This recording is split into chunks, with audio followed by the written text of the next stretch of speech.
भगवान श्री कृष्ण और राधा रानी की प्रेम कहानी अमर है। राधा रानी और श्री कृष्ण के प्रेम को जीवात्मा और परमात्मा का मिलन कहा जाता है। आज की वीडियो में हम आपको बताएंगे कि भगवान श्री कृष्ण के जाने के बाद राधा रानी के साथ क्या हुआ और उनकी मृत्यु कैसे हुई। भगवान श्री कृष्ण को दो चीज बहुत अधिक प्रिय थी, एक राधा और दूसरी बांसुरी। कृष्ण की बांसुरी की धुन ही थी जिसे सुनकर राधा श्री कृष्ण की तरफ खिंची चली आती थी और राधा की वजह से ही श्री कृष्ण बांसुरी को हमेशा अपने पास रखते थे। भले ही श्री कृष्ण और राधा का मिलन नहीं हो सका, लेकिन उनकी बांसुरी की धुन उन्हें हमेशा एक सूत्र में बांधे रखती थी। श्री कृष्ण और राधा पहली बार तब अलग हुए जब कृष्ण के मामा कंस ने कृष्ण और बलराम को मथुरा आने के लिए आमंत्रित किया था। मथुरा जाने से पहले श्री कृष्ण राधा से मिले थे और उन्होंने राधा से वादा किया था कि वह वापस आएंगे, लेकिन श्री कृष्ण राधा के पास वापस नहीं आए। श्री कृष्ण ने रुक्मणी से विवाह कर लिया। उधर राधा रानी हर क्षण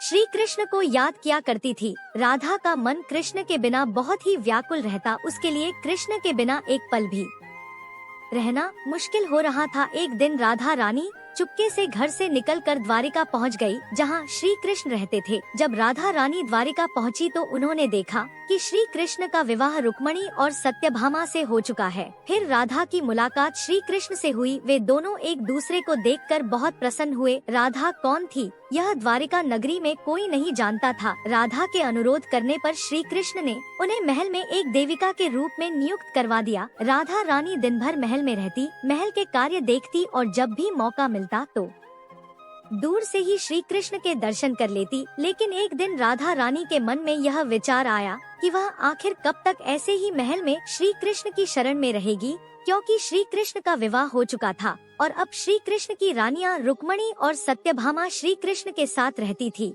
राधा और श्री कृष्ण का रिश्ता कोई नहीं जानता था। एक शाम चुपके से राधा महल से निकल गई और किसी अनजान रास्ते पर निकल पड़ी। वह नहीं जानती थी कि वह कहाँ जा रही थी, वह बस चलती ही जा रही थी।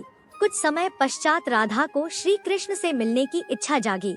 उन्होंने आंखें बंद की और श्री कृष्ण को याद किया। कृष्ण उनके सामने प्रकट हो गए। राधा ने कृष्ण से कहा कि वह कृष्ण को आखिरी बार बांसुरी बजाते हुए देखना चाहती है। कृष्ण ने बेहद ही मधुर धुन में बांसुरी बजाई। बांसुरी की धुन सुनते सुनते राधा ने अपना शरीर त्याग दिया और दुनिया से चली गई। उनके जाते ही श्री कृष्ण ने अपनी बांसुरी तोड़ दी और दूर फेंक दी। उसके बाद श्री कृष्ण ने कभी भी अपने जीवन में बांसुरी नहीं बजाई। तो यह थी जानकारी कि राधा की मृत्यु कैसे हुई। अगर आपको यह जानकारी अच्छी लगी तो वीडियो को एक लाइक जरूर कर दे।